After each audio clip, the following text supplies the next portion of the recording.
दोस्तों, इस सृष्टि में जिस किसी ने जन्म लिया है उसकी मृत्यु एक ना एक दिन होती ही है। यह एक कठोर सत्य है, इसे चाहकर भी कोई झुठला नहीं सकता। हालांकि मृत्यु के बाद दोबारा जन्म होना भी तय माना जाता है। जैसे दिन के बाद रात होती है और रात के बाद दिन होता है, उसी तरह गरुड़ पुराण के अनुसार हर चीज़ दोबारा जन्म लेती ही है। कहने का अर्थ है कि जिस व्यक्ति का जन्म होता है उसकी मृत्यु होने के बाद उसका पुनर्जन्म अवश्य होता है। गरुड़ पुराण में यह भी बताया गया है कि मृत्यु के बाद किसी भी जीव को दोबारा किस योनि में जन्म मिलेगा, ये उसके पूर्व जन्म के कर्मों के आधार पर ही तय होता है। लेकिन दोस्तों, क्या आप जानते हैं ऐसे कौन से कर्म हैं जिसे करने के बाद अगला जन्म भी मनुष्य का मिल सकता है? अगर नहीं जानते तो आप हमारे इस वीडियो में अंत तक ज़रूर बने रहिए, क्योंकि आज हम आपको गरुड़ पुराण के अनुसार बताने वाले हैं कि कौन से कर्म करने से दोबारा मनुष्य योनि में जन्म मिलता है। दोस्तों, गरुड़ पुराण में बताया गया है कि कर्म अच्छे हो या बुरे, हर एक कर्म का फल इस संसार में रहने वाले प्रत्येक जीव को मिलना तय है।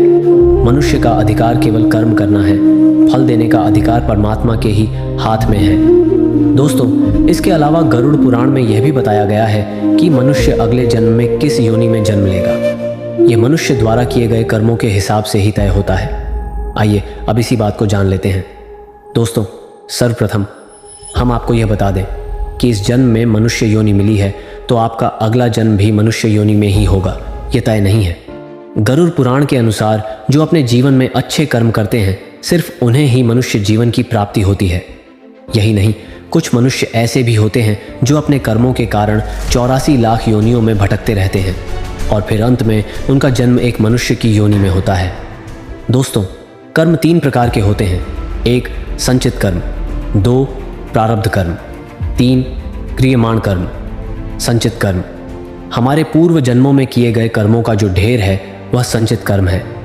प्रारब्ध कर्म उन्हीं संचित कर्मों के आधार पर आपको जो शरीर प्राप्त हुआ है और पूर्व जन्म के कर्मों में जिन कर्मों का फल इस जन्म में भोगना पड़ता है वे प्रारब्ध कर्म कहे जाते हैं।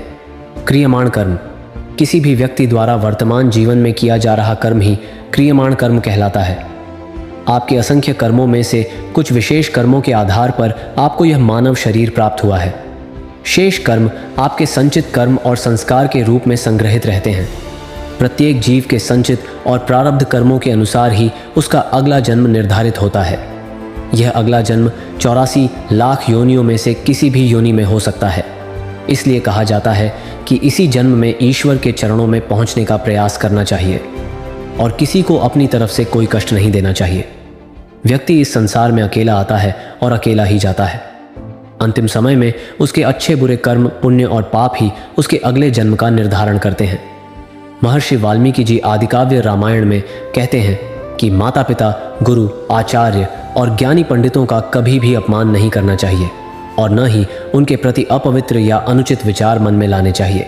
जो व्यक्ति ऐसा करता है वह महापाप का भागी होता है। ऐसे लोगों को नरक में पाप का फल भोगना पड़ता है, चाहे उन्होंने कितना ही दान पुण्य क्यों न किया हो।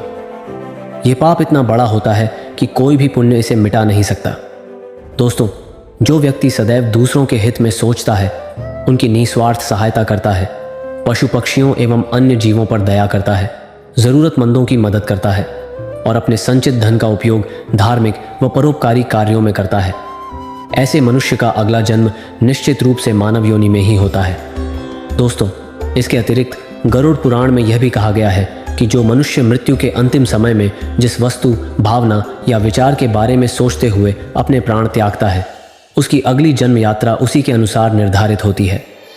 उसे अगला जन्म उसी के अनुसार मिलता है जैसे कोई व्यक्ति अपने अंतिम समय में किसी स्त्री को याद करते हुए अपने प्राण त्यागता है तो उसका अगला जन्म स्त्री के रूप में ही होता है। इसी तरह जो व्यक्ति अपने अंतिम समय में ईश्वर को याद करते हुए अपने प्राण त्यागता है तो वह मुक्ति की ओर अग्रसर हो जाता है। इस बात का प्रमाण हमें भागवत पुराण के जड़ भरत उपाख्यान में मिलता है। यदि आप इस कथा को विस्तार से जानना चाहते हैं तो कृपया हमें कमेंट में अवश्य बताएं। मृत्यु के अंतिम क्षणों में उत्पन्न होने वाला विचार भी मनुष्य के अगले जन्म को निर्धारित करता है। इसलिए धर्मशास्त्रों में यह स्पष्ट कहा गया है कि मृत्यु के समय मन, वाणी और चेतना को भगवान के नाम में ही लगाए रखना चाहिए। हमेशा राम नाम का जप करते रहना चाहिए।